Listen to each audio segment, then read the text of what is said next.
The show started.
Baltimore, let's go.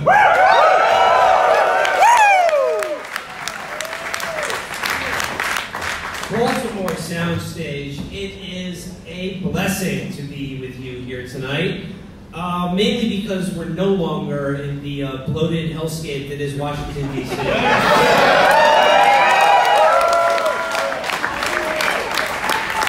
Sweater God, we got here this afternoon and literally have not left the house we're staying at even once until coming here. And holy shit, Baltimore is already a zillion times better than DC. So I'm proud of that. You know, Don't be too proud of yourself. It's not a high bar. to go from a, like I said, a gaping maw, hellmouth, a literal goat's head being consumed by a deafening swarm of cicadas in 95-degree heat, to a charming mid-Atlantic metropolis that's also still pretty fucking hot. But Baltimore, you're doing great. Fuck the Steelers, go Ravens, am I right?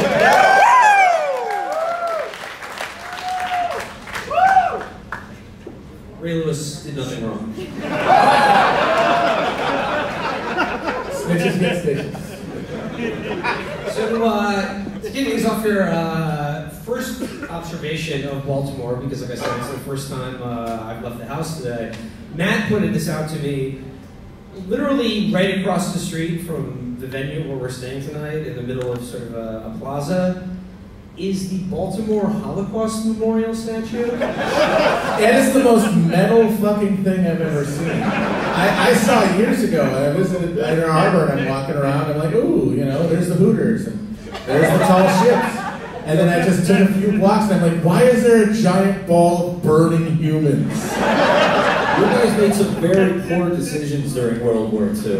Yeah, by the way, I think we decided that Baltimore Harbor Hooters is like a cellar door kind of word combination. Yeah, it's a beautiful place to go. But Baltimore, what's up with that memorial? Did you guys do the Holocaust? Yeah, seriously. You can tell us, it's okay. Did y'all do the Holocaust? Because you really seem very guilty about something. Virgil, what did you say about Baltimore? I can't do the Mid-Atlantic accent, but it was we were just following Oreos.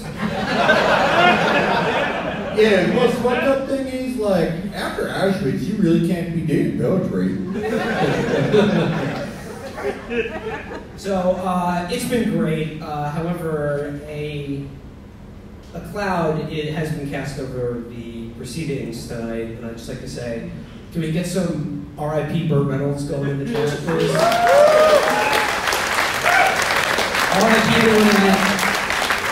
R.I.P. to one of the realest ones to ever do it, and God, it's so much fun just thinking about what him and John McCain are getting up to in heaven. They're both nude on a big bearskin rug. Aretha Franklin is singing to them. Chris Benoit is performing in front of all of them. It's a beautiful thought. But you know, Hussein is playing the keyboard. It's a beautiful thought, you know, so we're playing to a Baltimore audience for the first time tonight, so you know, we don't want to condescend to you, so we're still going to give you what you want, right? Which is 90 minutes of discussion about which character from The Wire each one of us on the show is. So strap in for that. It's a show about the city. You guys like it, right? Everyone loves that show. However, here's a little treat for Felix when I was trying to come up with some good Wire material for you here tonight. I don't know if you guys remember this, but back when he was still president, Barack Obama appeared on Bill Simmons' podcast, the Grantland podcast. Okay, this is epic. And had a discussion with Bill about their favorite show that sounded a little like this. This is an actual transcript. Bill Simmons says, "Settle an office debate, best Wire character of all time." And again, the sitting president at the time said, "Oh, it's got to be Omar, right? I mean, that guy's unbelievable, right?" Simmons, Wow, that's pathetic. He's hiding his clear preference for Brother Mazone. Simmons says, "We might break this down like a March Madness bracket, and I think it's going to be the #1 seed. Everyone is on Omar, seems like." Obama said, "He's got to be the #1 seed. I mean, what a combination. And that was one of the best shows of all time." Let me be clear, Omar is gay. No, but actually Grantland did end up doing a 64 character March Madness style bracket for every single Wire character, which one was the most epic of all time. And I'm going to read that for you now. Awesome! That's the first half of the show. No, we're a much more smarter literary podcast than that. We're not just about TV shows, so how about some topical humor about author and troubled soul Edgar Allan Poe? Folks, could you imagine if the murders in the Rue Morgue took place today, but instead of a big, dumb orange ape killing those people, it was Donald Trump, and the person was our Constitution. The Pitbull and the Pendulum is just recording artist Pitbull being slowly sawed in half. We could go on. Yeah. The fall of the House of Kushner. Except him and Ivanka are brother and sister. Wait, what am I talking about? They are brother and sister. Little known fact. The Mask of the Red Death, is that what Sarah Huckabee Sanders has on her face? Yeah, the Raven. We're talking about the bird or the football team? It's really kind of funny and a coincidence that they ended up naming that team after that famous poem.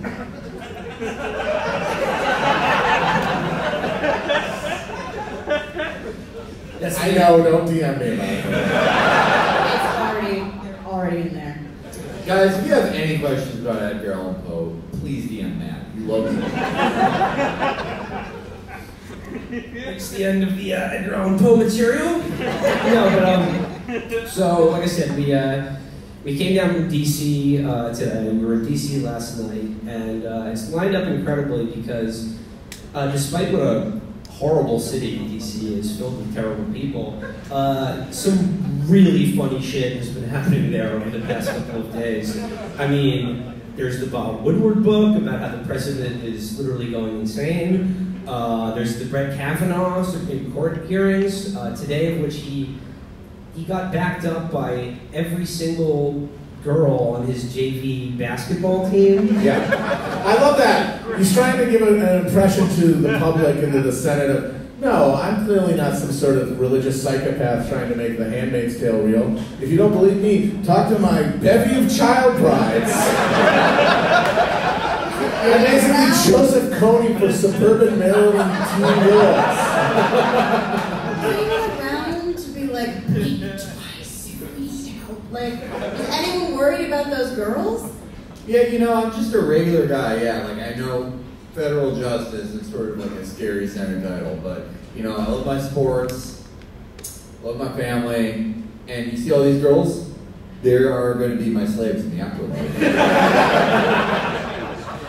I already saw this. I read today that people are leaking some of these emails, and in one of the emails, I'm not making this up. They found an email where Brett Kavanaugh talks to his friends about arranging sort of a lads weekend.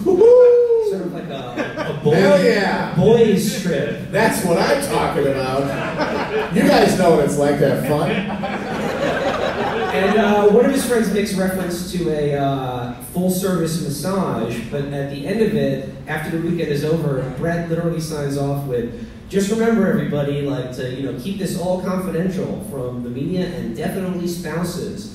And I thought, wow, maybe this guy is relatable. And then I remember these are all Opus Dei freak Catholics. They went on a sailboat and just fucked and sucked each other. Best case scenario was each other. Yeah. Lost out that sign off. Where were you on the weekend of the 15th? We also had recently the spectacle in DC while the Supreme Court nominee hearings were going on. Probably a far more important issue is being discussed, that of conservatives being shadow banned on Twitter, and Jack having his a new asshole ripped by the Senate Oversight Committee for likes, retweets, faves, and DMs. It rips. It's amazing. Like, an entire political movement is now just boiled down to, I want more likes on my posts. Don't care about anything else. I can live in communism as long as I have likes and faves on my posts. And we give it up. Right? Absolutely. It's like, hey, you want to socialize the social media sector of the economy? Deal. In exchange, we socialize literally every other section of the economy. Seems like a deal they would make. Boomers? We will make your grandparents call you on your birthday under full communism. Boomers are so amazing because, like, literally 2 years ago, they would all think the Facebook status bar was Google and type in like sexy boobs bikini. And that's their entire timeline is just that every day. And they're like, damn, I think my Google's broken. But now they're like literally barging into Congress to be like, I had under 3-digit viewers for my last Twitch stream. I know that I deserve more than that. Like, look at my social blade. This is the UI for this is all fucked up. But it wasn't just that's the best part about it. Yeah, it's one thing if an army of cranks come in to yell about how their Sword YouTube review page got demonetized. But you have actual members of Congress complaining about this shit. Like, there was a guy who said, "Oh, my female staffers are having suggested follows like Alexandria Ocasio-Cortez and Nancy Pelosi. Why isn't it Ariana Grande or Taylor Swift? Like that, they're that wired into it. So you actually have a thing of an actual member of Congress going like, now, Mr. Zuckerberg, I enjoy my Facebook page that I've created, and lately, sometimes I do enjoy a post once in a while to amuse my family and friend networks. And you see, I have an affinity for these things. You might not know what they are. They're called the minions. They are these whimsical yellow gentlemen, vaguely pear-shaped. Some have one eye, others have two. They wear some sort of workman's overalls. And I enjoy creating memes, putting them into different situations, perhaps carrying an assault rifle, or complaining about safe spaces. And as is my wont, I will pour myself a bourbon, sit before my roaring fire, and I will put a few Minions memes on my Facebook page. But the next day, none of my grandchildren have faved, shared, or commented upon these memes. What's going on down there at Facebook headquarters, sir? See, they imagine themselves as like a Jimmy Stewart character, and then they just go into Congress with a printout of their clout score, but it's got those dot matrix like things on the side. This is another funny thing. Actually, break news today. Alex Jones finally got his Twitter account. No, do not applaud for that. We need his posts. Also, when they came for Alex Jones, I said nothing. I mean, this is funny. He accosted. Yeah, I said nothing because his fucking brain force plus gave me an aneurysm. He accosted Senator Marco Rubio. Also, still cool. Yeah. Alex is doing what we all want to do. He said, "Go back to your bathhouse, Marco." That's such a dated, bitchy reference, too. He's like Bette Midler now. He's like, oh, I'm gonna do some more poppers, Marco. He accosted him in the halls of Congress, and he called Rubio a frat boy, and he sort of like clapped him on the shoulder, and Rubio was like, don't touch me, bro. Get your hands off me. You're aggressing upon me. And Alex was like, oh, you're gonna have me arrested, Senator. And Rubio came up with this amazing comeback. He said, I won't arrest you because I'll take care of you myself. And I was like, Marco, calm down. He's not one of your secret kids. You don't have to do that.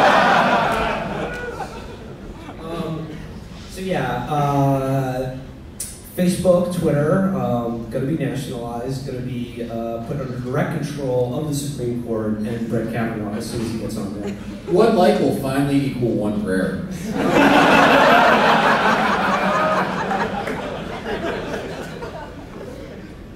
But easily probably like the best thing going on in Washington right now is our president's brain.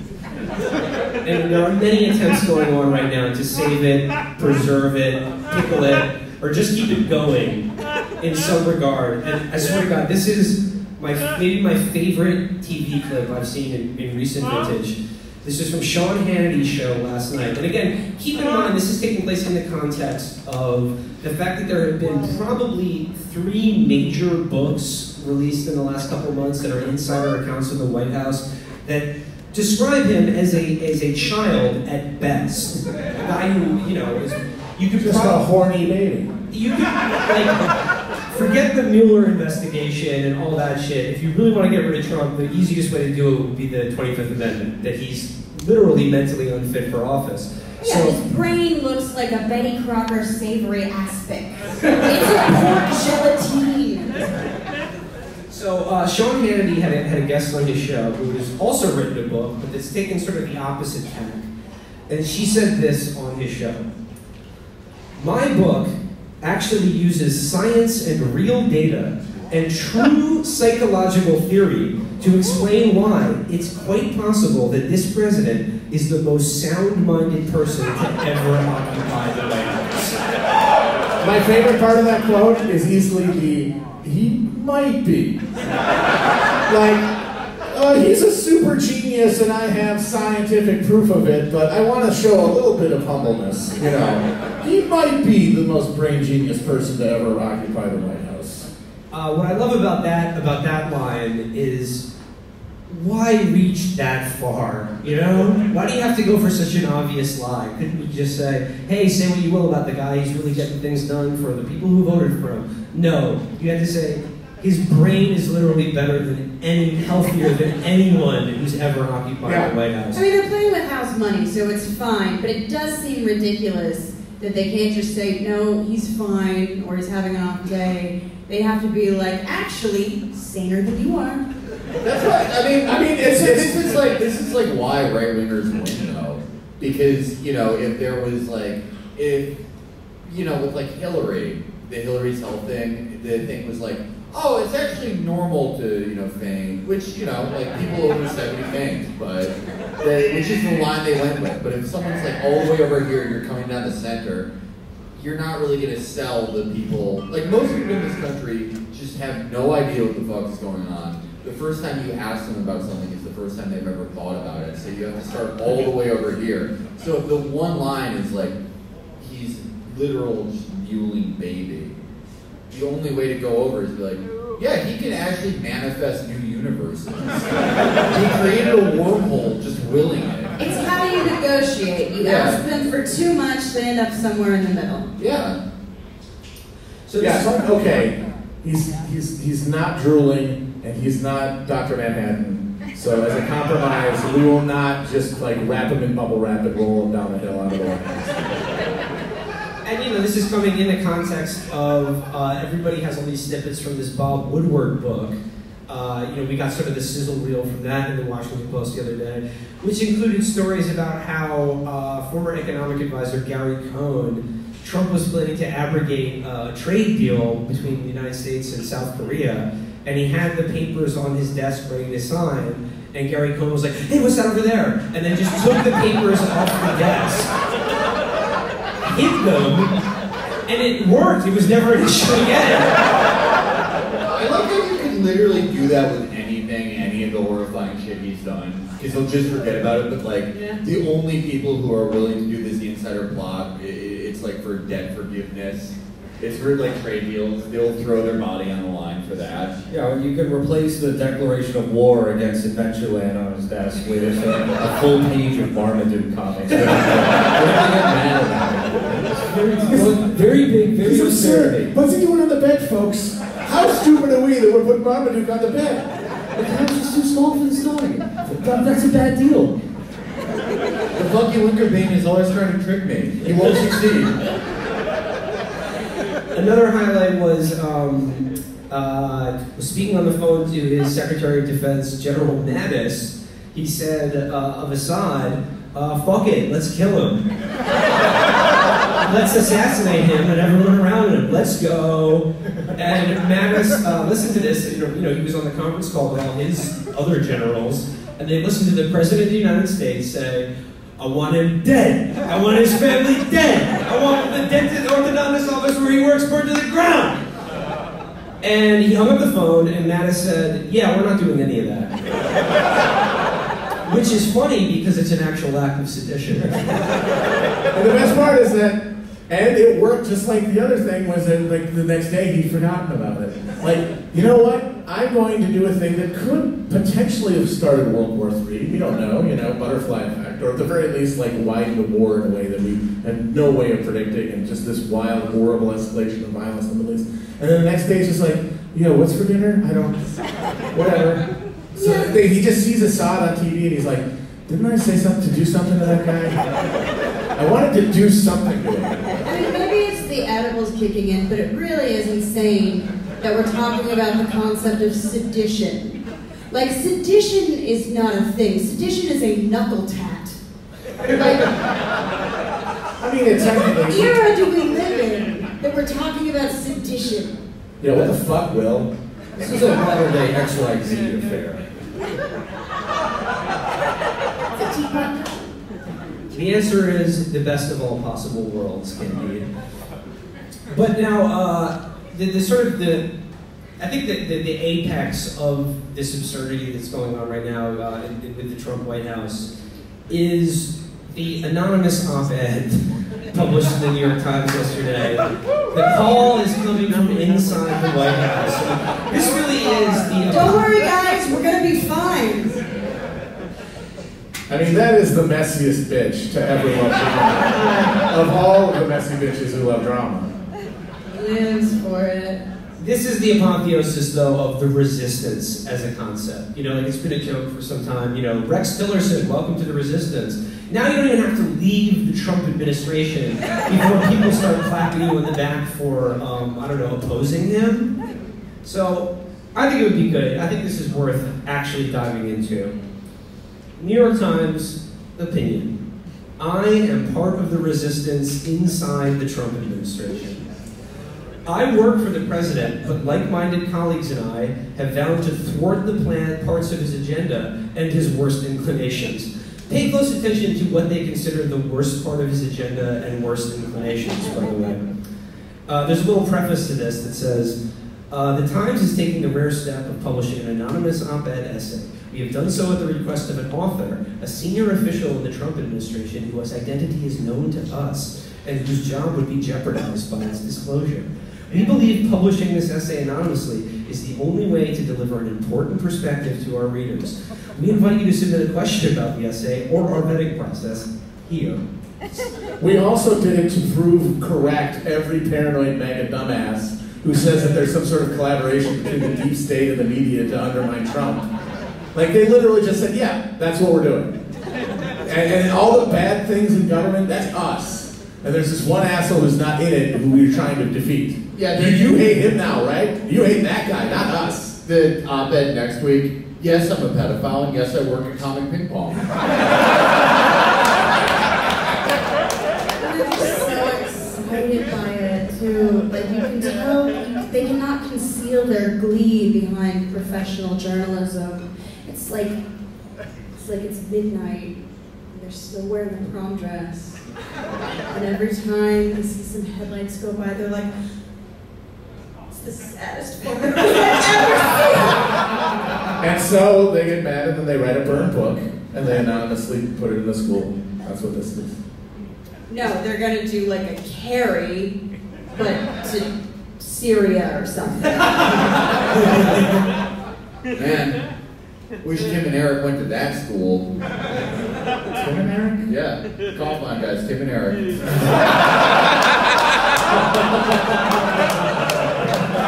Late troll face. Sorry guys. I'm still laughing because backstage, Felix was reaching for a well-known phrase, Renaissance man, and he said, "I'm a classical man." No. You just won art history class and No. you're like, "Give it to me." I was saying I'm the opposite of a Renaissance man. I know the term Renaissance man. Classic man is from the Jay Donna song. The guy who wears a suit everywhere. And classic man means someone who's good at like 3 things, and that justifies him not being able to do other things. So you're saying you stole that Stavrosism from a dumber guy? No, stop. Classic man is not That's a stop mistake. That's like when he was trying to think of the word igloo and said snow globe. It's not at all. Classic man, no, it's a different concept than Renaissance man. It's not a concept. Yes, it is. Yes, it is. That's a dumb guy. No, it isn't. A dumb guy said it, and Concept. you're like, yeah, sounds right. Yeah, they're 2 different concepts. Be on the lookout for Felix's alt-right rebrand, the classical man. Jim Jordan, another classic man. All right, let's go back to Anonymous here. Now I'm just imagining him writing this in a V for Vendetta. I bet it's that guy. He's feeding himself Arby's roast beef through the mouth slit. All right, we'll have some theories about who this is, but let's read what they have to say. President Trump is facing a test to his presidency, unlike any faced by a modern American leader. I mean, that's not true. Reagan also was senile in office. It's not just that the special counsel looms large, or that the country is bitterly divided over Mr. Trump's leadership, or even that his party might well lose the House to an opposition hell-bent on his downfall. The dilemma, which he does not fully grasp, is that many of the senior officials in his own administration are working diligently from within to frustrate parts of his agenda and his worst inclinations. I would know. I am one of them. Record scratch! Bet you wonder how I ended up here. Oh, it was because I literally chose to take a job with the most evil shithead in the world. To be clear, To be clear. That's real long. This is Control. This is Obama. How I park? Let me be clear, we're replacing the president's fish fillets with dog. To be clear, ours is not the popular resistance of the left. We want the administration to succeed and think that many of its policies have already made America safer and more prosperous. So you're just a bad person. But we believe our first duty is to this country, and the president continues to act in a manner that is detrimental to the health of our republic. I mean, he's talking Other than the things he's doing. Things he's doing are good.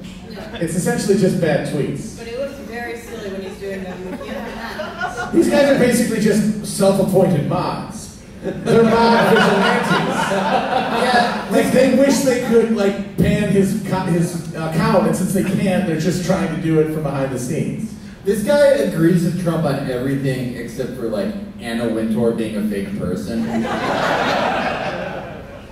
I went to the gala. She was very nice.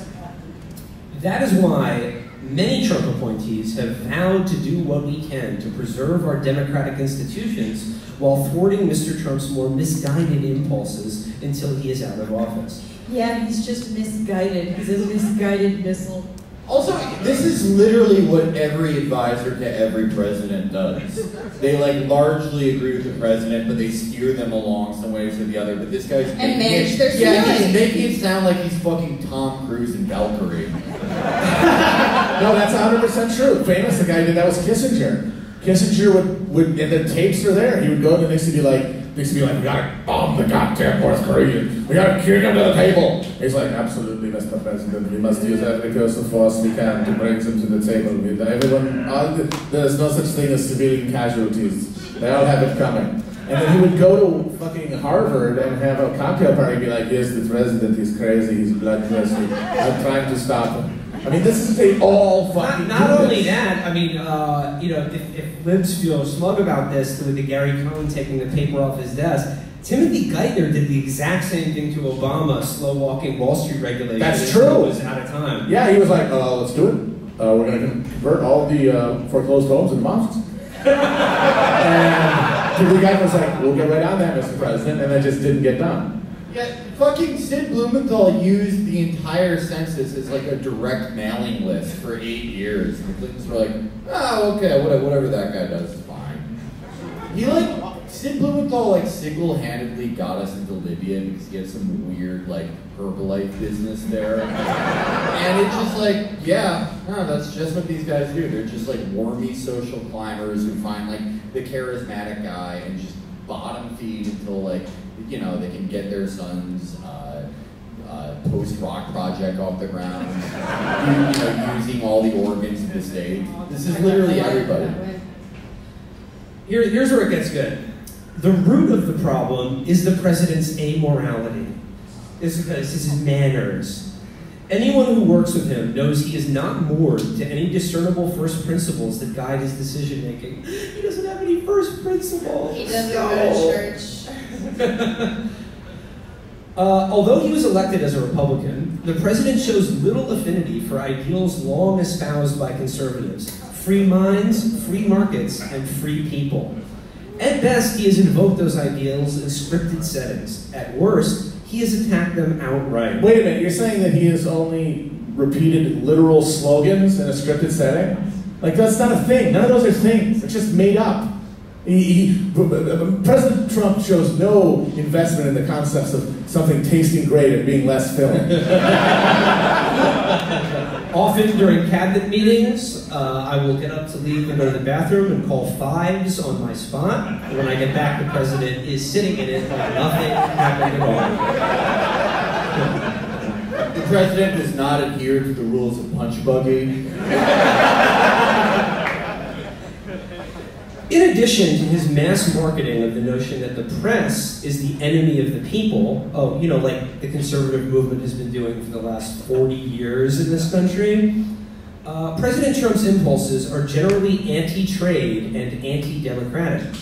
Don't get me wrong. Their problem is that he caters to people's desire to see manufacturing in America. This is what pisses them off the most. He says, don't get me wrong, there are bright spots that the near ceaseless negative coverage of the administration fails to capture. Effective deregulation, historic tax reform, a more robust military, more lead in our drinking water, less immigrant children with supervision.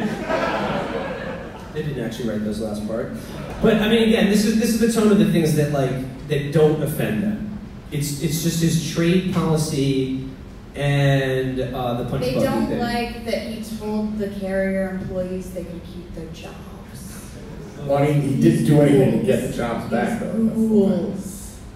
But these successes have come despite, not because of, the president's leadership style, which is impetuous, adversarial, petty, and ineffective. He is a petty bitch. From the White House to executive branch departments and agencies, senior officials will privately admit their daily disbelief at the commander-in-chief's comments and actions. Most are working to insulate their operations from his whims. Meetings with him veer off topic and off the rails. He engages in repetitive rants, and his impulsiveness results in half-baked, ill-informed, and occasionally reckless decisions that have to be walked back. I mean, that sounds cool. Yeah. Sounds like a dynamo. That sounds like one of our business meetings. Well, I mean, that's the thing. You do just have this sort of soft baby man. Just this pink creature who just read Vanity Fair for 70 years. And was like, just like the most conniving social climate. Everything the alt-right says like the modern Western soy man is, he is. And the way the Never Trump people, how they brand that is like, he's a renegade, he's a loose cannon. They take that, just the softest Manhattanite product they could get, and they're like, yeah, dude, he's like Rambo. It's really scary, right? Americans don't implicitly love danger. I am part of the resistance inside Chapo Trap House. And I'm here to tell you that our business meetings are shoddy and ill-planned, and many of our lunch decisions are not followed up on and enforced. There is literally no telling whether he might change his mind from 1 minute to the next, the top official complained to me recently, exasperated by an Oval Office meeting in which the president flip-flopped on a major policy decision he'd made only a week earlier. The erratic behavior would be more concerning if it weren't for unsung heroes in and around the White House. They're making it sound like he has PMS. His brain is oozing out his ears. Some of his aides have been cast as villains by the media. Yeah, only because they're literal Nazis. They've been cast by villains by the media. But in private, they have gone to great lengths to keep bad decisions contained to the West Wing, though they are clearly not always successful. Yeah, I just like the idea that Stephen Miller is like the unsung hero of the White House who's just really working overtime to keep those kids in cages. Yes, child cages, but not electrified child cages. That was him. So give him credit. It may be cold comfort in this chaotic era, but what Americans should know, that there are adults in the room. We fully recognize what is happening, and we are trying to do what's right, even when Donald Trump wrote. We are adults, and we're also very abusive, but I know this is cold comfort. I know you literally don't give a shit, but I just want you to know that we're there and we're not doing anything. Yeah, what we're doing is that we're fucking weekend at Bernie's-ing this near-dead, senile, jabbering idiot through a speaker's tour after this administration. Through a heritage fucking department playbook, administration of deregulation and destruction of the fucking public sector and infinite war. But, you know, we're doing it by, like, smearing peanut butter on the bills we want him to sign. Like he's Mr. A. Yeah, you know, this may be cold comfort, but there are adults in there who see what's going on, agree with 90% of it, and are just preventing him from restarting his feud with Cheryl Teagues. And the 10% of it they don't agree with is keeping union jobs. The result is a two-track presidency. Take foreign policy.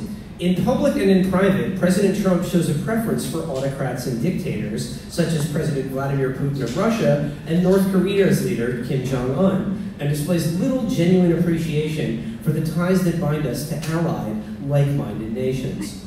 Astute observers have noted, though, that the rest of the administration is operating on another track, one where countries like Russia are called out for meddling and punished accordingly, and where allies around the world are engaged as peers rather than ridiculed as rivals.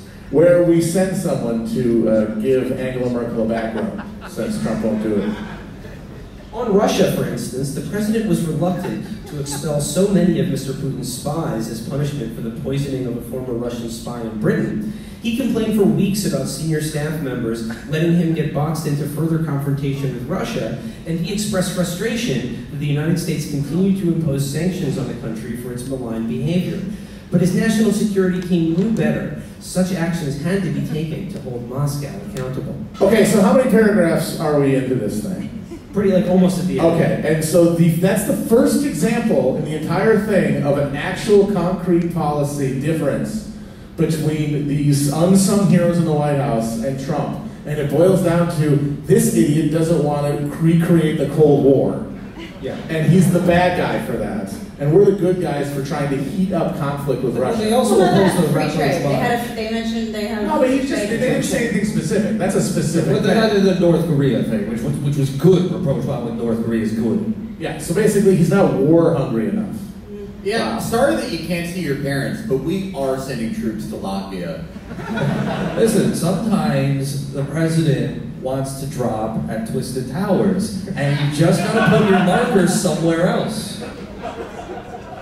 The president needs a carrying his squad.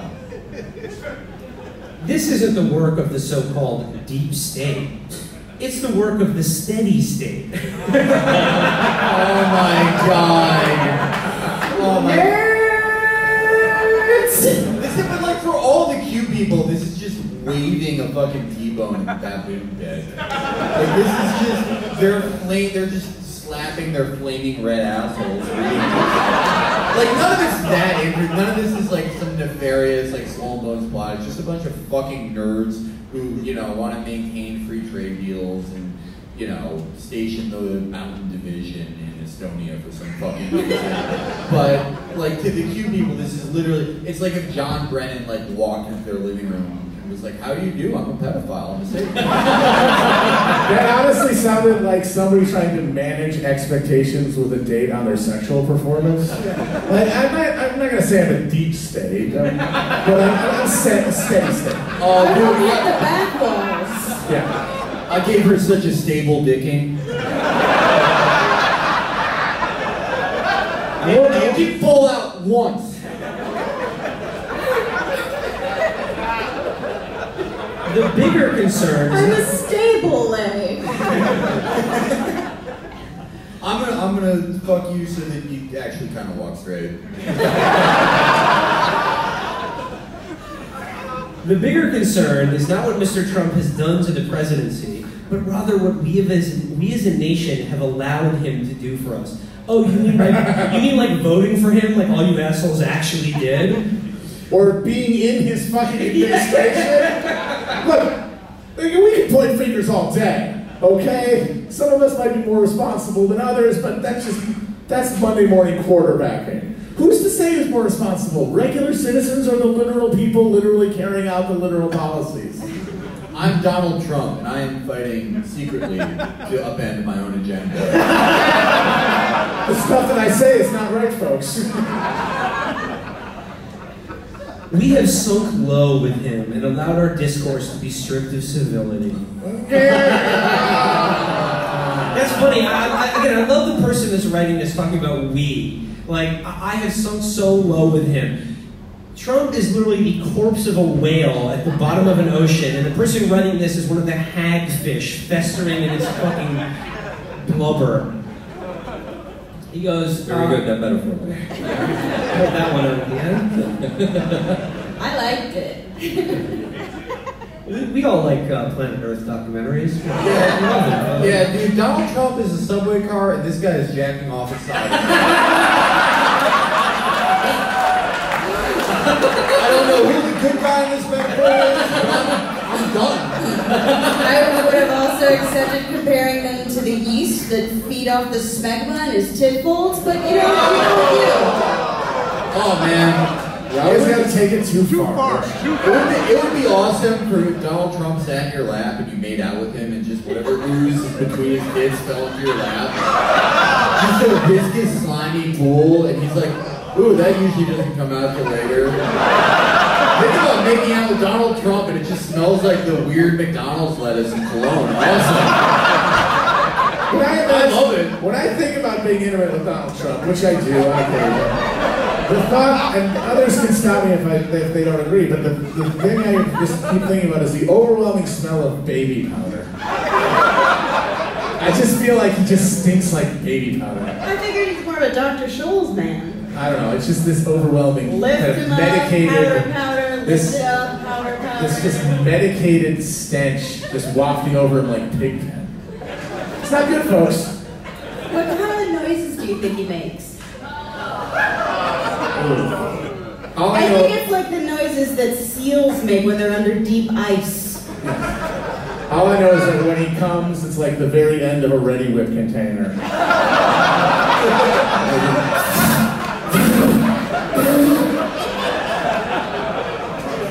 Senator John McCain put a dust in his throat.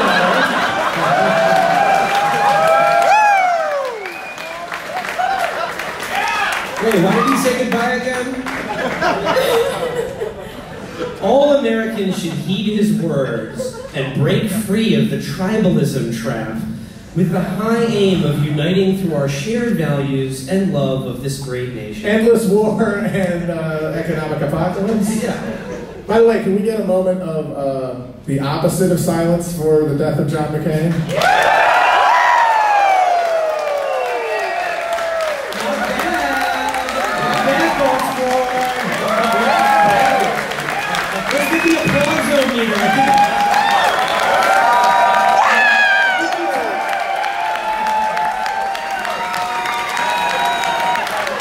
I think you beat DC.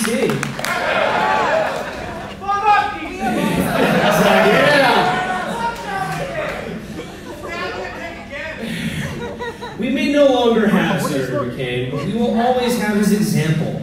A lodestar for restoring honor to public life and our national dialogue. Girl, take a drink, lodestar! Take a shot! Lodestar! Lodestar! Blue is lodestar. Mr. Trump may fear such honorable men, but we should revere them. There is a quiet resistance within the administration of people choosing to put country first. By the way, another thing, they give one example of a policy that they oppose him on, but they never actually say what they're doing to stop him from doing any of this stuff. It literally is just, we just stand there and shake our heads and think about John McCain. Close your eyes and think of McCain. That's what I try my life. But the real difference will be made by everyday citizens rising above politics, reaching across the aisle, and resolving to shed the labels in favor of a single one: Americans. Fuck no! Yeah, you know, I agree. You first, asshole. A political idea where you kind of transcend politics and create sort of a corporate body of citizens controlled by, I don't know, like a single leader, you know? I think that could be a good model. I think we should just have one party. Yeah, a single party, Yes. exactly. That contains everyone's interest within it. It's something kind of like it's sort of like a bundle of sticks wrapped around an axe. I don't know if you've seen this, but you take a bunch of reeds and you wrap them around an axe handle. You know? I don't know if you guys know what I'm talking about, but that's like the good model for the type of politics they're talking about. Yeah, that's a good ass symbol, dude. Yeah, that's great. Just like the style of writing of all this shit, it's like they learned how to write from reading Edward Furlong's revised essay in American history. Like it's just such a plotting 15-year-old style and that label is American. Whoa, dude! Whoa, I didn't expect that. I thought it was gonna be something else. If you are a never Trump Republican or centrist or liberal or a post-partisan or whatever, and you read the Woodward book and you read this op-ed and it makes you feel hopeful or safer, like the adults are in charge. I mean, one, you're an idiot. But two, you know, when we talk about Trump's generals countermanding orders that are the prerogative of the commander-in-chief, what we are essentially talking about is treason. So when you like that, you're just saying treason is good. And in which case I say, welcome to the party. Treason rules. I love when fucking soldiers reject the orders of their commanding officers. Yeah, but it needs to go, like, everyone needs to do it. Well, so this op-ed has led to a ton of speculation about, you know, who could be writing this. And the media has already asked for comment from like all the senior staff, and they all said no, which is hilarious. I would like if every one of them said no, and then one person was just like, oh, no comment. Yes, I mean no. No, I think I know who it is. I don't know technically the name of the person, but I think that it's the same person who does the Q posts, and it's the greatest troll in the history of the world. This person will reveal themselves 5 years down the line and be like, I'm the greatest poster who has ever lived. And no one will be able to disagree. They want it to be Mike Pence. Well, just because it would be amazing if it was like this lipless little chicken hawk. Like, you know, and then they had to kind of try, watching them, trying to sort of figure out whether or not they were going to like him or not. And you know, a lot of them totally would. People are speculating that it's Mike Pence because of that word lodestar, which if you look it up, it's a weird word, and Pence has used it a lot before in public statements. So, good chance it's Pence, and I think the final straw for him was when Donald asked him and Karen to swap. Come on, Mike, you know you're getting a good deal here. What's the problem? That is an amazing deal for Mike Pence. How stupid are you? Hey, that's his mother. I know one person it definitely isn't. I wish it were, but again, the style would have given it away. Unfortunately, it's not Ben Carson. As Ezekiel said, we are all adults. That, first of all, that would have to be like a 12-part op-ed.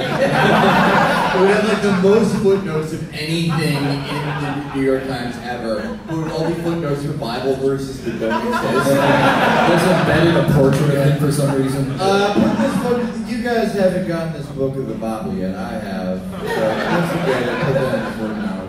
Ben Carson rocks. He's a Maryland legend. That is amazing that, like, everyone in this room who grew up here, they had to read Ben Carson's book when they're in middle school. They literally did. He's like the American Protestant in that way, where it's like we fought really hard for the right and the ability to read that book, and then we remembered we weren't big readers, and that's the entire basis of the church. Yeah. As it says in the Bible, in Kia Sorrento, 25:17. Downey is the quicker thinker. And as Jehoshaphat said, you must mentor the children by being angels to their adults. Now, if it was Ben Carson, he'd be like, The adults in the room have to manage his brain by pushing certain parts of it and making his hand move to send documents that he's not aware of. So, to wrap up the first half of our show tonight, you know, we talked about Trump and all the funny things going on in Washington. And, you know, the question is still with us.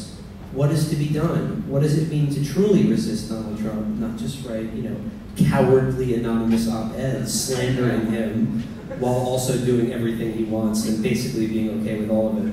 And, you know, it's a question that I struggle with a great deal myself until I read speculation just last week that John Kerry is considering a presidential run in 2020. Get on board now!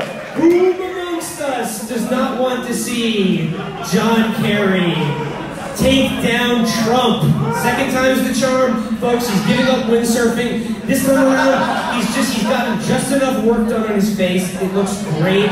No more windsurfing. He's doing devil sticks. He's doing slack lines. He's got a fidget spinner. He's playing Fortnite with Felix. John Kerry, 2020. I have talked to John. 2004 is a distant memory. We say styles make fights. What style do we have here? Imagine, campaign kicks off. John Kerry starts out his campaign. He's going to Wendell's Hamburgers. He asks for a David's Classic Homestyle Double Whooper. That's going to be the best part, is watching him campaign and trying to act normal around people. Marylanders, whom amongst us does not enjoy a Nathaniel Bowes? He's going to, like, Cost Company and buying a canoe and 500 microwavable hamburgers. A canoe hamburger, a splendid treat. No, he's gonna connect with a common man like Democrats haven't been able to. He'll be able to go to people and be like, fellow Ohioans, who amongst us has not taken chance to slumber on a chum's torrid Davenport?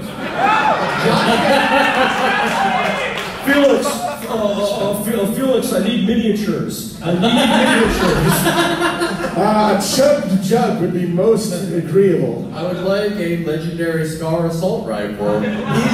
John Kerry, like watching Trump, the scene in John Wick, where John Wick breaks through his floor to get all his guns, except he's getting the hunting jacket. The one hunting jacket they wear in Iowa. And he's like, yeah, yes, I believe that I am back.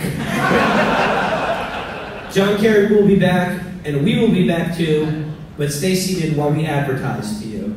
See you in a second.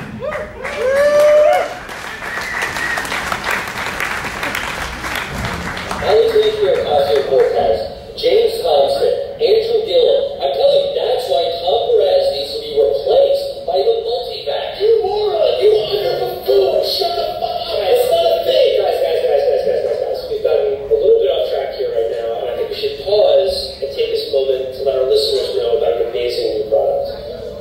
Folks, in today's fast-paced podcasting environment, you can't rely on just energy drinks and cocaine alone to get through that. Energy drinks cause a brutal crash, and cocaine gives you diarrhea. When you come to your 9-to-5 racing factory, you need all the brain power your neurons can muster. You've tried Dawn to Dusk, Brave Force Plus, Gorilla Nine Speed, and Boy Be Lucky Nuggets, Chuck. And that will give you the cellular and orgone energy you need to meet your psychomental needs. Well, no more.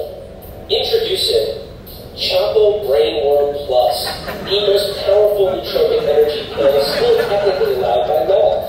Chapo Brainworm Plus was formulated by a team of top scientists who left the stifling bureaucracy of academia for the exciting and non-peer-reviewed world of private sector nootropic staff research. They hacked the node of human performance to bring you this amazing bottle of magic that we at Chapo Trap House are proud to endorse. Chapo Brainworm Plus will disrupt your nervous system and stimulate your heart, mind, and cells to give you the clean energy and focus that you need for up to 10 hours. With no come-down, no teeth grinding, no feelings of godlike euphoria, and most importantly, no fistfights with your stepdad. The advertising executive who runs that podcast is a subsidiary of Medicine Show A. Step down in the offices and man was he focused and energized because he was on Brainworms Plus. After his nose stopped bleeding, he showed us his staff with Marissa Way. He tore through our business meeting and then our drywall. And the best part is, it's totally safe. This product has been tested on literally thousands of animals. Folks, I'm talking pupper after pupper after pupper. And these doggos have no chips. I popped 2 capsules of Chapo Brainworm Plus, and I can honestly say to you that this shit is the realest drug I've ever fucked with. Log on to ChapoTrapHouse.com right now and use promo code BaseballCrank420 to get 15% off your first stack. Think of Brainworm Plus as an aimbot for your central nervous system that's specifically formulated to interact with your DNA. That's the results. This is a clue. Faster posting, no need gaming, no leg time, alpha keto, jab posture, pre-roll riffs, logical fallacy identification, killing your dad, on the book, Plus can even help you open the gate. Dog shut off is the gate. Dog shut off is the key. Dog shut off is both key and gate. Dog shut off knew where the old ones grew through, where they should break through again. Every ingredient in Chapo Brainworm Plus has been clinically observed and is subject to over 15 rigorous federal investigations. Some may call this biohacking or biounethical, but we feel that we've transcended the physical through the flesh portal to become neo-sapiens. Don't take our word for it. Listen to this testimonial from our co-host of Legal War, Felix Nero. Yeah, I think like Muslim gamers, you look at it as like they have an advantage because, okay, so like really serious, you see down 35, 6 hours at a time, you're probably not ordering Grubhub or anything. What do they do? Like, I don't know how long, it's like a month where like, I think they don't eat. It's like their Christmas, kind of weird if you ask me. And also like, you know, Muslims, they can only smoke seed blunts during that time. Like special month they have. And you actually think about they're like used to being deprived. So if they're gaining for a really long time, it's just like they're doing their holiday. So a lot of people say it's harder to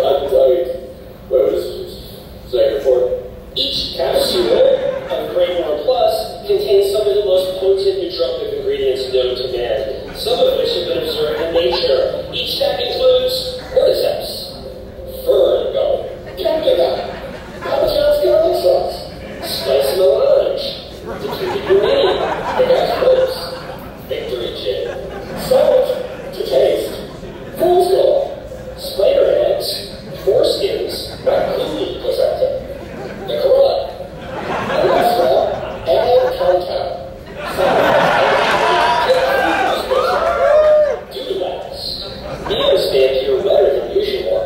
Tax current jaw, full up. Chapo, beard hands. Ain't quite right. Pendulous testicles. Elephant man head. Double Jones syndrome. Polycule breakdown. Soy face. Wide dick. Crescent stilettos. Yellow foul. Esther rule. Vapors law. Thinking that we're just all like connected in one big consciousness. That consciousness is God, you know? Then was palsy and Chapo Way Plus is the best and most powerful pill that you can take and put in your body that is endorsed by a podcast. You will like the way you feel. We guarantee it.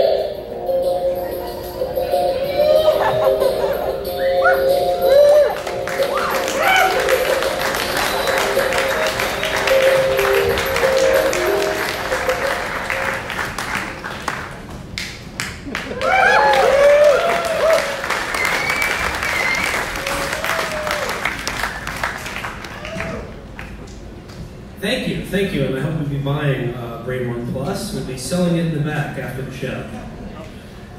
So the genesis for that bit was, when we were writing it, I swear to God, we just lifted reams of dialogue from Ben Shapiro's actual pitch for what is it, Dawn to Dusk? Dawn to Dusk, yeah. Underrated Tarantino. What's amazing is he's supposed to be the smart one. He's not a youngster, he's the philosopher king. And he's like, here, have some sawdust and caffeine for $70 a pill, you fucking rubes. Yeah, it's real low class. Well, it just means that the audience is just absolutely just open-mouthed guppies. Like, all of them, they have no fucking distinction for anything. They're just waiting for the wallet inspector to show up. By the way, we'll also have copies of our book, The Chapo Guy's Revolution, manifesto, as Treason, available for sale after the performance. And I will be inspecting wallets. But, if you want to feel superior, folks, there really is no leftist version. There are no left figures who do that, who hawk the fucking snake oil. There are, vaguely, but if you think about the major, left-wing intellectual figures, could you imagine if they hawked products as shamelessly as these assholes do? Folks, I think it would sound a little like this. This is renowned political activist and MIT linguist Noam Chomsky. It's a fact not much remarked upon in the pages of the New York Times, but it should be.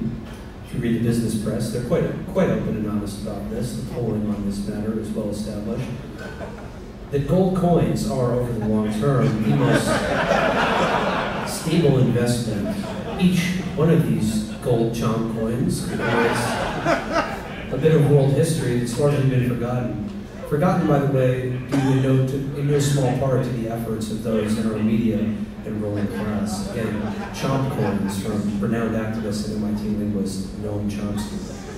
And of course you understand that if you begin with Heidegger, and of course take it into its perfection in Lacan, the observation that each concept and principle has contained within it its own opposite. This, of course, suggests, and I claim as such, that whenever one takes out a mortgage, contained within it is the reverse mortgage. People don't notice though, but my grandmother got roped into selling Mary Kay by Studs Turtle. And she said it curved to the left, a lot. Alright, so to kick off the Yeah, Lenin actually did Showtime on the train from Berlin. It worked, it rolled down. Yeah, it worked, yeah. He had money for the revolution when he got there. He was really good. But he hit his head on a handrail and got a stroke. So it's there's a good and bad side to everything. That's my takeaway from that. So to kick things off for the second half of the show, I've got, sort of a 1.5 reading series for you, both courtesy of the New York Times. And I'd like to begin with an old friend that we haven't discussed as much recently because his output has been I don't know, lacking as of late. Too many cab rides. Talking about Thomas Friedman. The last time we discussed Thomas Friedman, he was offering about a 1,000-word throat job to the new Crown Prince of Saudi Arabia, assuring everyone that MBS is the reformer with results that the kingdom needs, that to modernize it and bring it into the world. Since then they've well, actually, while he wrote the article, they were continuing and now are also doing one of the biggest humanitarian crises in the world right now in Yemen. But he wanted to let us know that MBS was a bright young star, and he was like, hey, I'd like to see you do a better job running the Kingdom of Saudi Arabia, buddy. But he's back. He's back with a piece that came out yesterday that is too good to pass up. And just right off the bat, the headline, Crazy Poor Middle Easterners.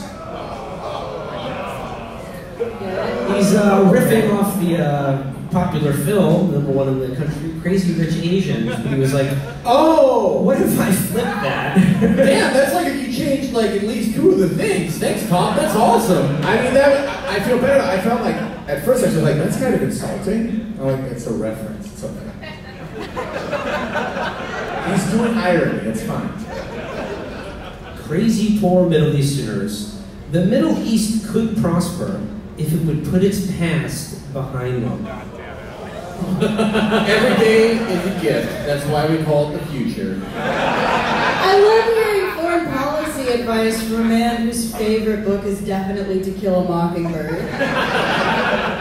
Because every one of his fucking columns about the Middle East is, stop bombing yourself. Stop bombing yourself. Why are you bombing yourself? It's funny, it's hard to put the past behind you. Yeah, you know the history that constructed your present reality? Just forget about it. Thomas begins by saying, I greatly enjoyed the movie Crazy Rich Asians. Very cool, Tom. Because, beyond the many laugh lines, it reminded me of an important point. Rich Asia has gotten really rich. Not because it doesn't have political, tribal, ethnic, and religious differences like other regions, but because in more places, on more days, it learned to set those differences aside and focus on building the real foundations of sustainable wealth. Education, trade, infrastructure, human capital, and in the most successful places, the rule of law. Not Yeah, getting it's drones because from the Chinese government does support the growth of an economy. It's severe government intervention. Well, And how is it's it they don't- literally the reason why Asia as a continent has made their GDP spike up. It helps that The they don't get CP. bombed all the time. That's very helpful. The Chinese put their differences aside. Hey, you're a Han, I'm a Han, he's a Han. Well, you're a Uyghur, wait, fuck you. This is, I like Friedman, he talks about macroeconomics like John Madden. It's like, you know what, they're developing trade, it's not that they don't have different races and people there, but more days than not, they're putting numbers on the board, and that's what's important. You got your trade there, and then you get some infrastructure, and boom! You're rich! You're crazy rich! The thing is, when you're in the locker room, you can have a guy who's a different race or a different creed. He can be a type of Turkic person that came here 1,000 years ago. But the point is, if you're selling products and you're buying products, you have an economy. Awesome, thank you, Tom. I honestly wish the New York Times would make him stop writing about geopolitics and the economy and just give him like A.O. Scott's job reviewing movies. I would love it. It's great. I love the fact that he goes the second step with We Live in a Society pieces. He writes the We Live in a Society, and so do they. I would like to read his review of Taxi Driver. It turns out things are a lot darker than I thought, folks. Oh, how awesome would it be if Tom Friedman was put in a Collateral type scenario? but he has to go to 5 conferences and he pays Jamie Foxx, and he's just just beating him down with shitty metaphors and terrible analysis of currency markets. And then at the end of the night, you know, he inducts into Brookings. One day, a real rain will come to wash away barriers to trade. You ever see what a 44 Magnum will do to a free trade agreement? So he goes here, You wonking at me? Never mind, we're done. Most of Asia became prosperous not by discovering natural resources, but by tapping its human resources. That is a chilling phrase. There's nothing, it's amazing what a few suicide nets can do. It's miraculous. By tapping its human resources, men and women, giving them the tools to realize their potential. Now I'm just imagining like a giant head Tom Friedman with the book How to Serve Asia. It got me thinking. Please, Tom, don't stop. Never stop. It got me thinking that if someone were to do a similar movie about the Middle East, it could be called Crazy Poor Middle Easterners. No rich people there. Well, yeah, that's what I think. It's like, he's aware that there are poor Asians, right? Like, most people in China are still literal peasants. They're peasants. You couldn't do a movie about a bunch of coked up assholes in Dubai racing Ferraris? Yeah, I mean, the richest family in the entire region is currently losing a war to a group of guys who share one pair of sandals. And believe me, Thomas Friedman is super pissed about that. Nah, dude, it's bullshit. The Saudis have a lot of lag right now. They're being stream sniped. It's not fair. It's RNG. It sucks. They don't have a mouse pad. They've been up for 12 hours. Their back hurts. Their girlfriend's yelling at them. You know Felix is having a good day because he waited until he's been up for 12 hours to complain about how long he's been up. It's a bad day when he's like having a difficult time focusing during a meeting and says, what? I've been up for 3 hours. That's the thing. No one ever knows, like, what's a good amount of hours to be up for. Yeah, your window is a real mystery. No one's discovered the perfect like amount of hours to be awake for. Yeah. You have no circadian rhythm at this point. So what? What was I doing with it anyway? Nothing. So he'd prefer a movie about the Middle East called Crazy Poor Middle Easterners. It's a terrible name. It's poor. No one's I gonna think see it's that called movie. The News. Because, with few exceptions, this region has never been a bigger mess.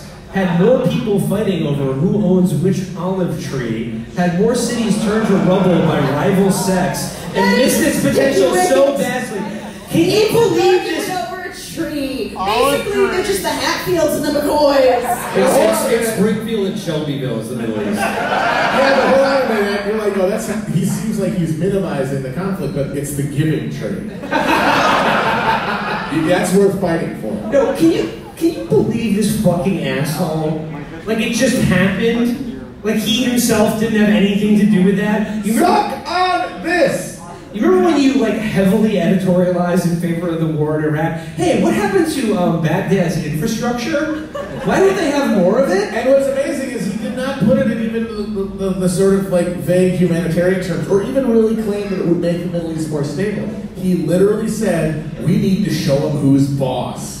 And any conflict, like anything that came from that is worth it because we shows we're in charge. I think it was That's another see a gun situation. Yeah, no, it was the suck on this moment. I think he was on Charlie Rose. Yeah.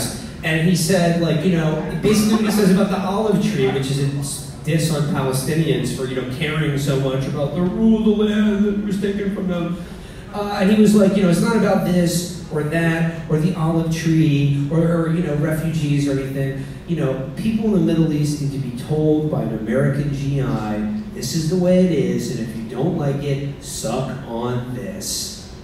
Yeah, I mean, they tried that in the 80s with just validating their marketing. Oh boy.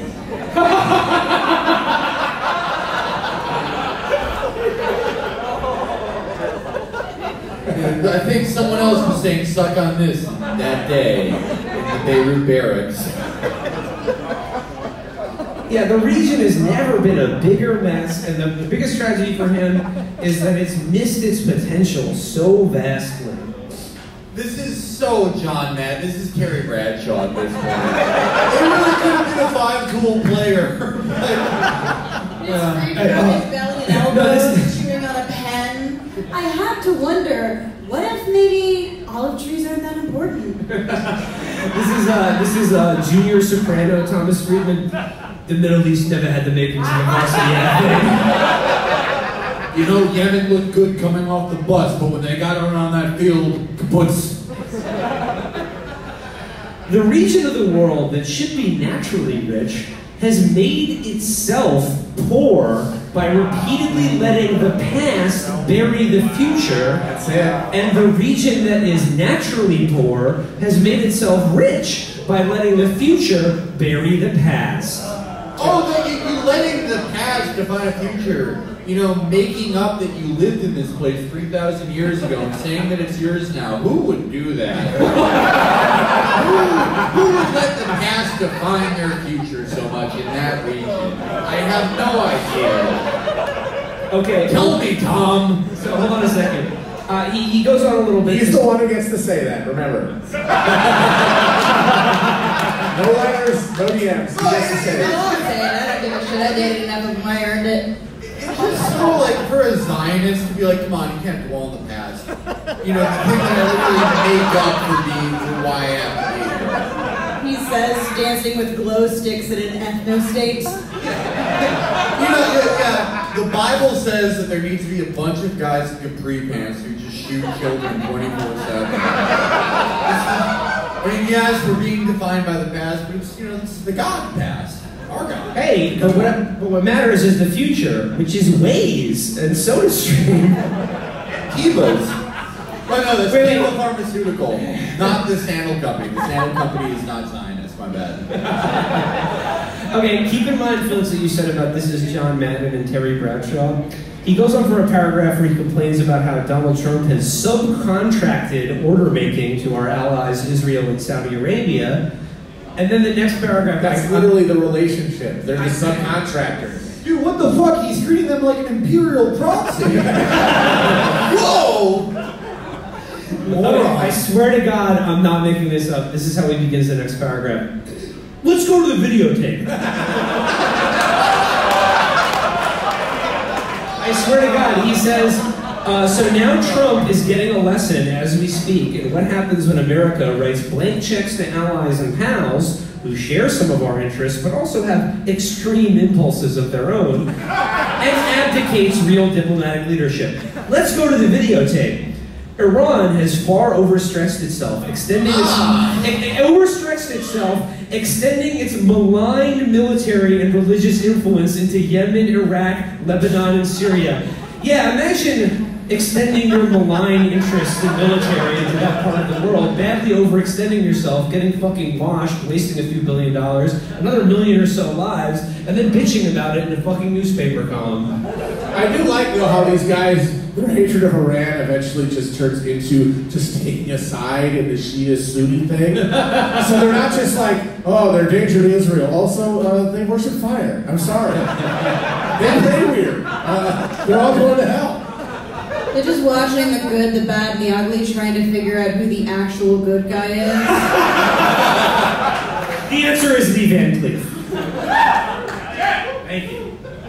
I mean, I'm not going to read all of it. It goes on and on and on. It ends with him saying, Trump and his team don't understand. The U.S. can't just subcontract order making in the Middle East to Israel, Russia, and Saudi Arabia. Not like we ever did. And write them blank checks. Their leaders actually need us to draw red lines for them too, so they can tell their own hotheads and extremists, hey, I am with you, but the Americans won't let me do that.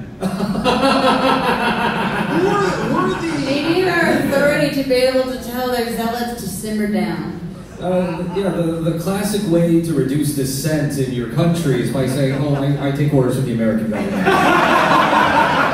It's all smooth sailing once you say that. I'd love to do it, but these American. We control people. Let me do it. I mean, sure, if there was another guy in charge, you didn't take orders from them. What we don't live in that world, folks. Pragmatic. What we need is MBS, the charismatic new Saudi prince, to say, look, I don't want American Marines stationed within Mecca, but the Americans made me do it. I have no choice. The last two armed I'm sorry that we turned the Kaaba into a GameStop, but that was America. We can't stop it. The last two armed uprisings in Saudi Arabia, one was just an Al-Qaeda bomb, and it like injured Prince Nayab. It's a long story, don't give a shit. But the other was just a guy who went insane and thought he was the Mahdi, and then all of his cousins, and they took control of the Grand Mosque. And it's like, that's probably going to be most future uprisings in Saudi Arabia, just guys who go nuts. And you're just going to go up to them and be like, Donald Trump's my dad. And they'll be like, okay. He ends, this is the last line, he says, being the reality principle, balancer, and honest broker has been a U.S. role since the 1970s. For sure. Okay, I mean, We sure. just show up and everything's chill.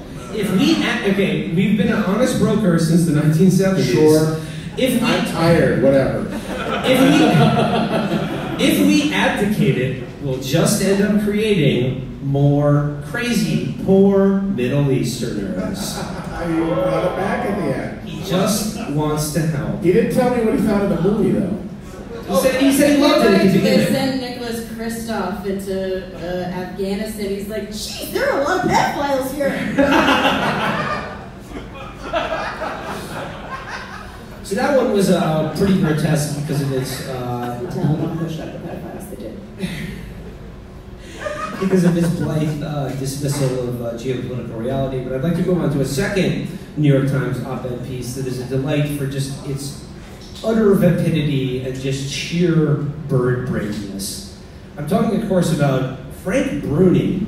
Welcome back, King. I mean, doesn't that tell you everything you need to fucking know about the goddamn New York Times op-ed page?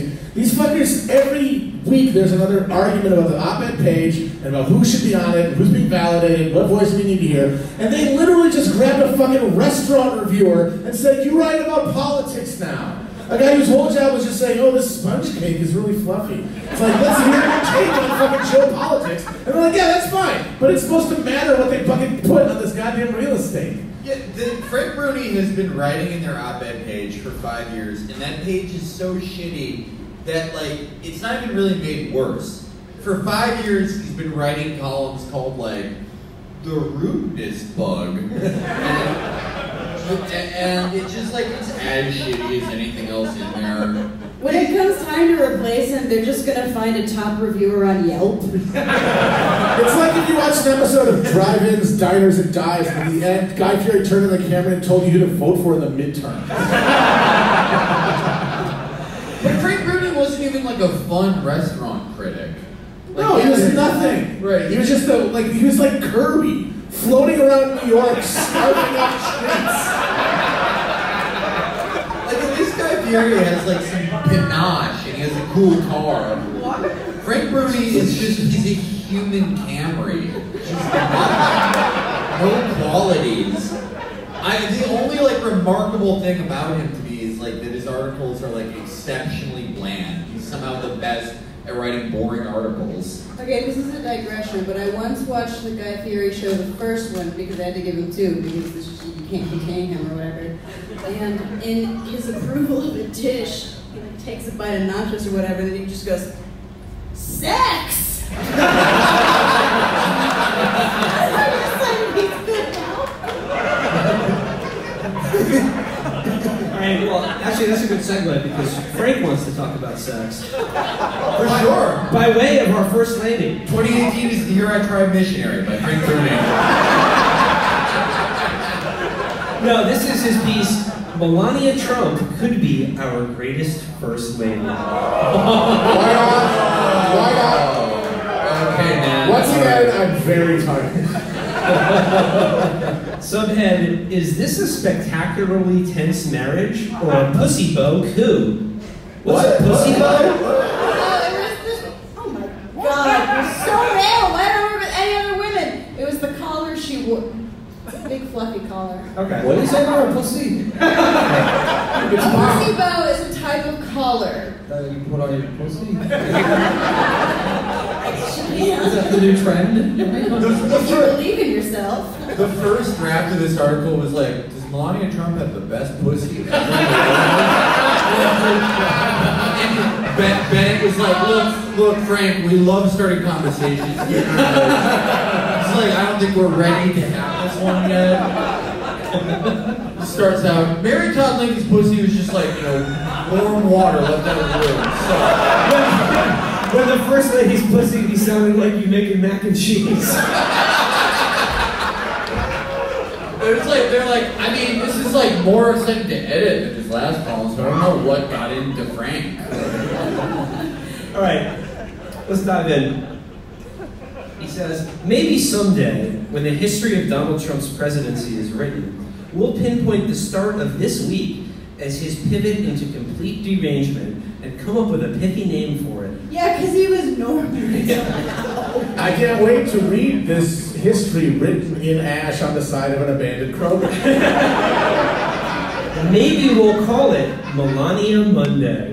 Just another Melania Monday. That would be a really shitty title, Frank. Yeah, that's going to tell us what a moron and idiot would call it. Thank you. We'll note that on August 20th, 2018, the First Lady, again with a pussy bow, publicly chided cyberbullies. It's a type of bow, you Philistine heterosexuals. With a pussy bow, which I don't know what that is, publicly chided cyberbullies at the same time her husband ranted and raged on Twitter. Does literally anyone remember that happening? No. No, you don't! Frank Bruni remembered it because like Frank Bruni was like, he was sipping like a de-bubbled seltzer. And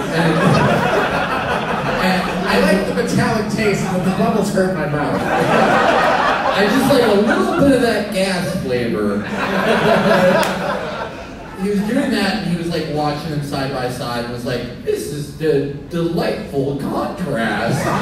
He still brings it up and everyone's like, that felt like it was 3 years ago. Shut the fuck up, Frank. We'll admire the wickedness of her announcement just hours later that she'd be making a solo trip, her farthest and flashiest yet as a political ambassador, to Africa, whose nations the presidents can't pronounce, let alone respect. Oh my gosh. She didn't choose that destination randomly, throwing a dart at a map. No she way. chose it defiantly, throwing shade at her husband. Spilling the tea. She's spilling tea, folks. Can we remark on Bruni's writing style is sort of like the copy on the VHS for Liar Liar? Like, nations he can't pronounce, much less respect. In Africa, they call her Sister Melania. And is it really so far-fetched to judge by his tweets, tantrums, and apparent belief that Rudy Giuliani is an appropriate advocate, Donald Trump teeters at the precipice of incoherence and self-destruction, needing only a shave? Who better to administer it but a spouse with her own separate bedroom in the White House and her own separate hotel suite when they travel? She inches ever closer to open contempt for him. She finds increasingly clever ways to show it, and it's a perfect wedding of patriotism and payback for all the humiliations that he has heaped on her. This First Lady thing clearly flummoxed her at first. It's a ludicrous job. You're supposed to make a difference without making waves. Find a passion while veiling your convictions and smile blithely through a ceaseless forensic examination of your every accessory. It's infantilizing. It's objectifying. If a presidential administration were a sedan, the First Lady would be its good ornament. If it What? What? No, I get it. The president. I feel like it's a metaphor, it's very literary, No, it's good stuff. understand. Such a good metaphor. It's such Those a of good us who read books Yeah, know exactly. that it's actually pretty good. No, it's not. No, it's- that fucking He's sucks evoking. shit. It's very evocative. That's fucking terrible. You're being evoked right now. Oh, God. You're being evoked to completion. Frank Bruni He's is. evoking the back walls right now, seriously. I would love to see this column evoked to a permanent end. Oh, God, what a shitty metaphor. He didn't even stop there. He doubles down. He goes, rule of twos. He goes, if it were a man's, it'd likely be the topiary bracketing the front stoop. What? Is that what he thinks a masculine thing is? Front stoop? Did he just switch to a house from a car?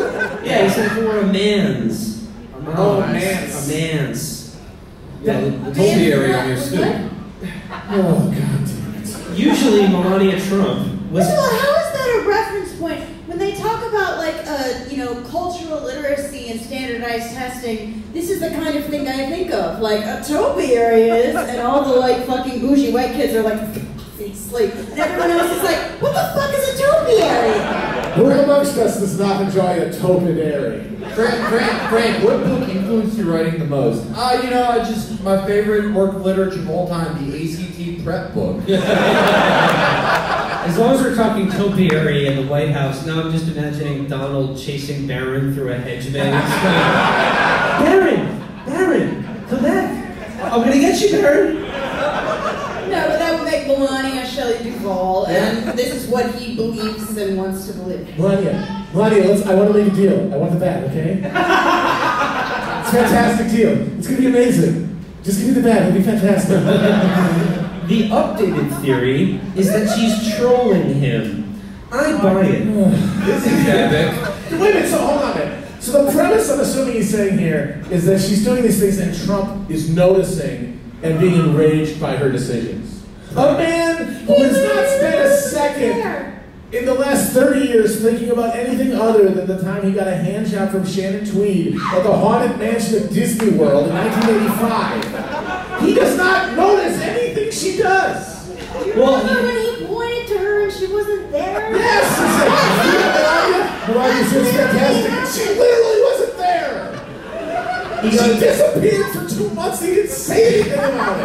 He didn't know it! Well, she was planning, in those 2 months, she was planning her epic troll of the president. I swear to God, he came home from work one day and Barron was there, and he said, who's this? Where did this come from? I have no memory of ever conceiving him. Okay, here's his receipt. So this is why he buys it, because it fits with so much else. For the president's first State of the Union address, she wore a white pantsuit that served as a sartorial reminder of suffragists and of Hillary Clinton. This is cute shit! This is cute shit! It's cute! Sending me secret signals! No, it's fucking cute! It's like Melania. Look at her. Circle her in the telestrator. Look, she's sending us the signal. She's a secret rebel agent.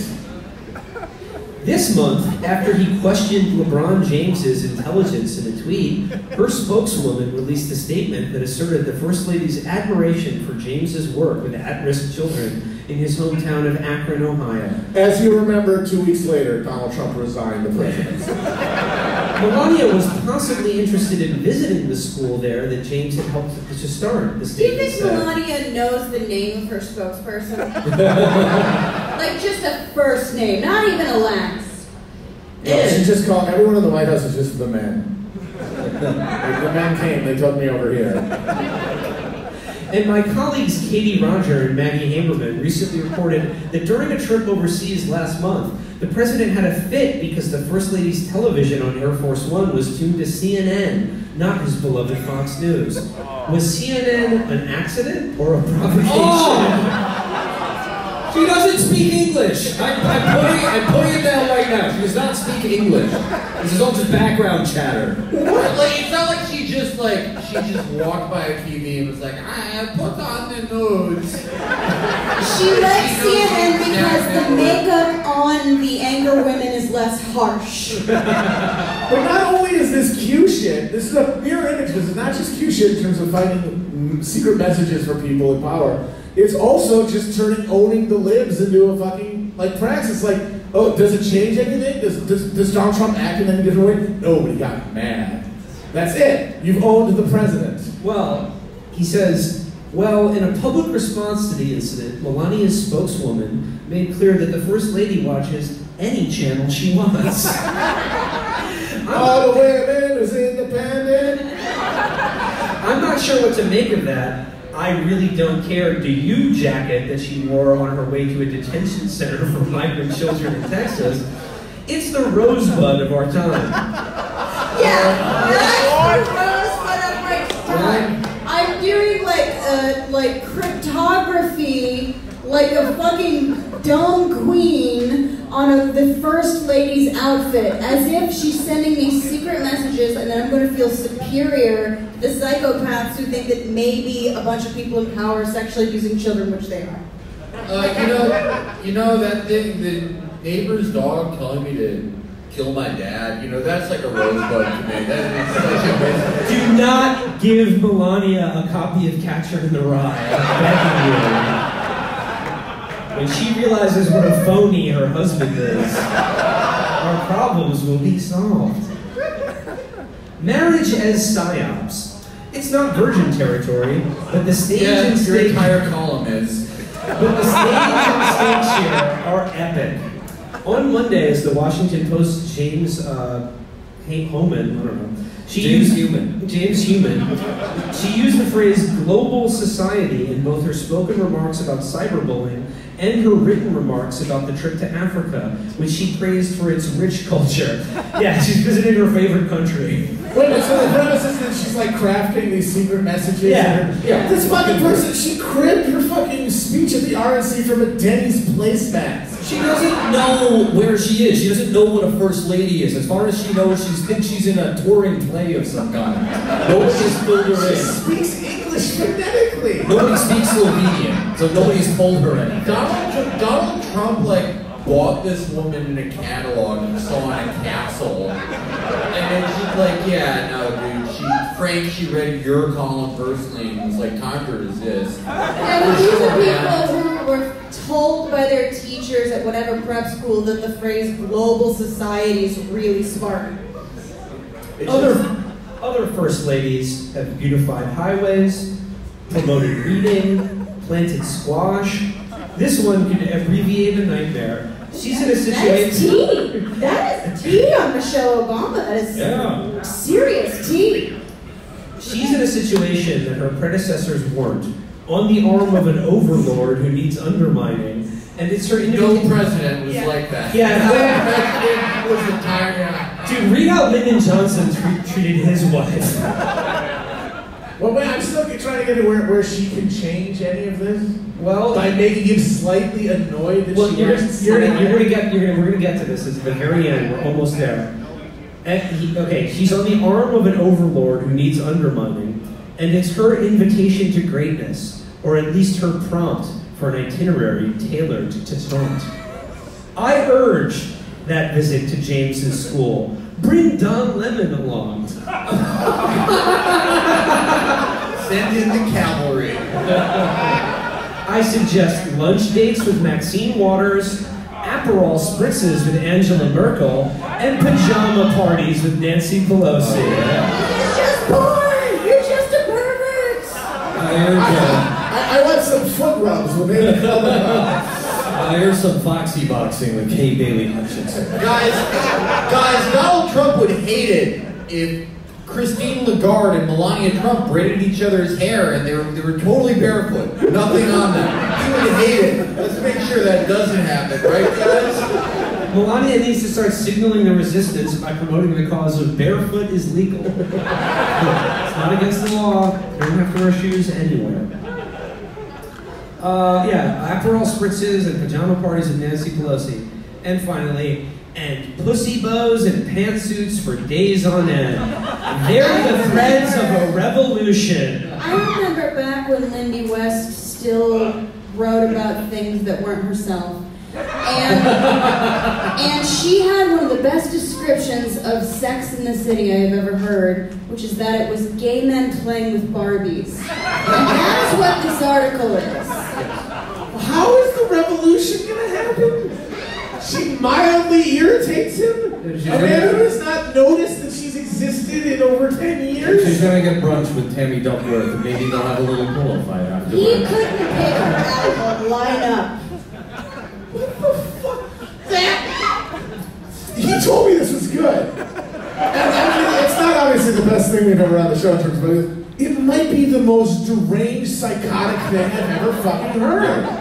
Like, he's at this, he's saying, this woman is sending me secret messages. I know that she's irritating her husband, the president, and by doing this, she's eventually going to somewhat lead him to resign? This is a 1998 Literotica post.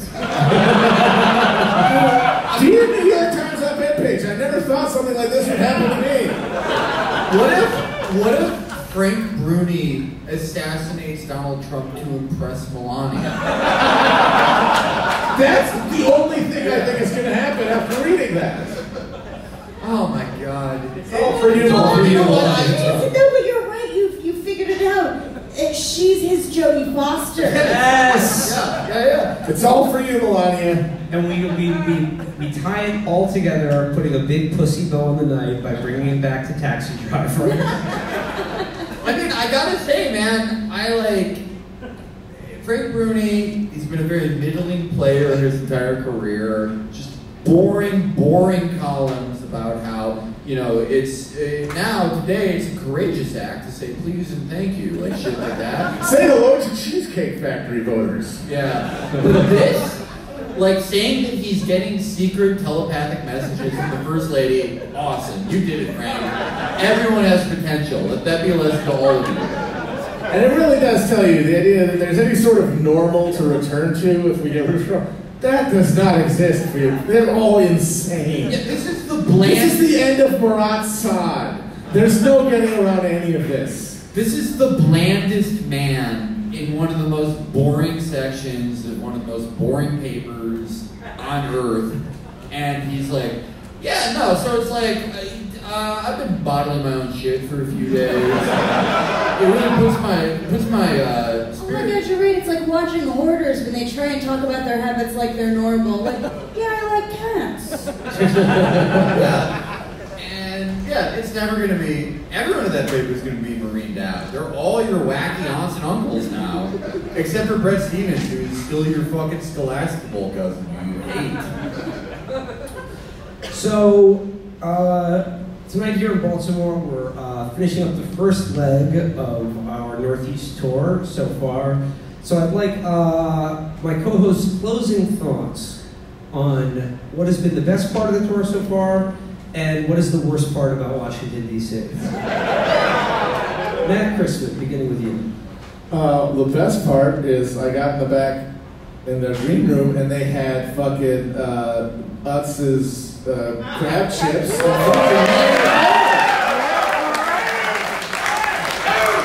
Who here likes sports? And the worst part of Washington, D.C. is, of course, the child sex basements. Amber.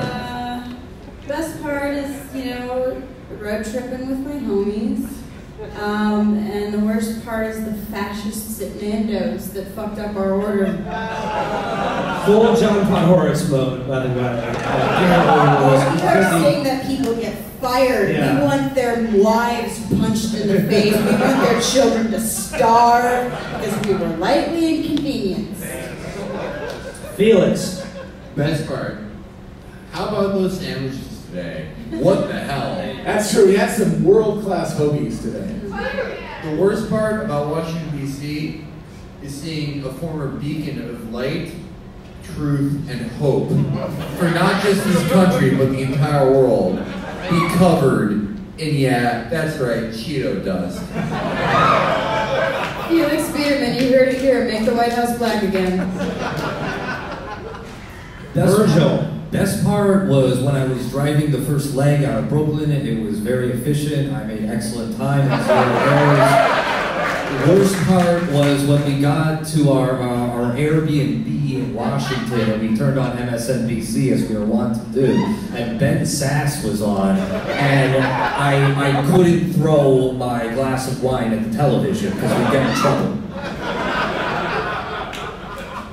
And for me personally, the best part of the tour so far was at sunset as we were driving to DC. We crossed the Chesapeake Bay Bridge, and it was genuinely splendid and beautiful. It was really funny. It was really funny because we're like halfway across it, and all of a sudden, out of nowhere, Felix in the backseat goes, "Holy shit! Wow!" And I'm like, "Oh, he looked up from his phone." No, there was no reason to like look up from your phone for most of that drive. All the Northeast looks the same. It's like three trees that all use the same texture. The programmer's got.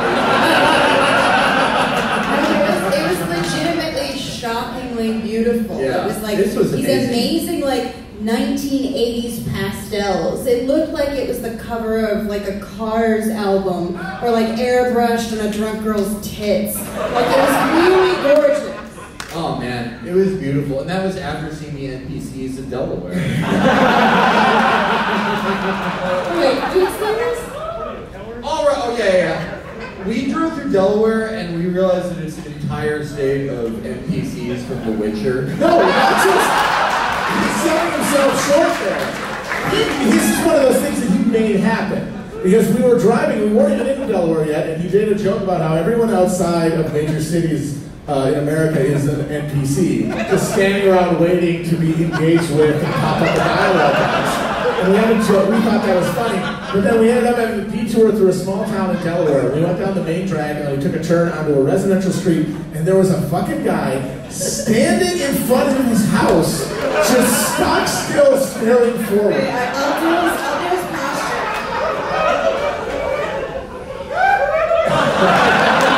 He wasn't smoking, he wasn't looking at his phone, he wasn't doing anything that normal people do in public. He was literally standing there waiting to give you a quest. It was terrible too because he was talking about this and I saw him first and no one saw him until really late and I panicked and I was like, other people see him, right? People in Delaware just clip through their furniture. It's amazing. He was gonna ask me to collect all of his chickens. Well, I mean, we made fun of it, but we did engage him. We found his prized pig in the haunted forest, and he gave us a gemstone, which we could turn in for upgraded weapons. No, my legendary sword, all thanks to that guy. Yeah, no, I want Selena Zito to go there and find out about like real Americans and what they want, and ask a question, and they just say, "Listen, lady, are you going to buy some swords?" And I mean, We voted for Trump because we want better dialogue. I mean, all the news media reports on is Black Lives Matter, but they haven't updated my combat AI for 7 years. I'm still running straight into battle during escort missions. The capital of Delaware is Carrico Village. Got some Breath of the Wild fans here tonight? Okay. All right, so my, just to close things out, the best part was Chesapeake Bay Bridge and the state full of NPCs and side quests. The worst part will be me tonight when I get on an Amtrak train at 4 in the morning to head back to New York City, rent a car, drive to Long Island, and go to one of my best friend's weddings. And not only that, they're staying an extra day in Baltimore, and we'll spend the entire thing filling the group chat with photos of their wonderful Crab Fest meals, their trip to the aquarium, doing fun, having fun, and I'm literally stuck officiating the wedding of a friend I've known since kindergarten. So, yes. No, it's going to be awful. It's going to be truly awful. We're going to do edibles, and we're going to go to the aquarium, and we're going to make friends with all the fish, and they're going to be our best friends, and we're going to send selfies of us with them to Will. Dude, it's gonna suck when I administer a whippet to a dolphin. Stick it right in the blowhole. So let the lesson for tonight be, never have friends. They'll always betray you by fucking getting married and having to give you a social obligation that you have to fulfill. Fuck that. We are Chapo Trap House. Thank you so much. One last thing, we will be signing and selling books right over there in just a minute. 10 minutes. Hope to see you there. Baltimore, thank you so much again. Good night.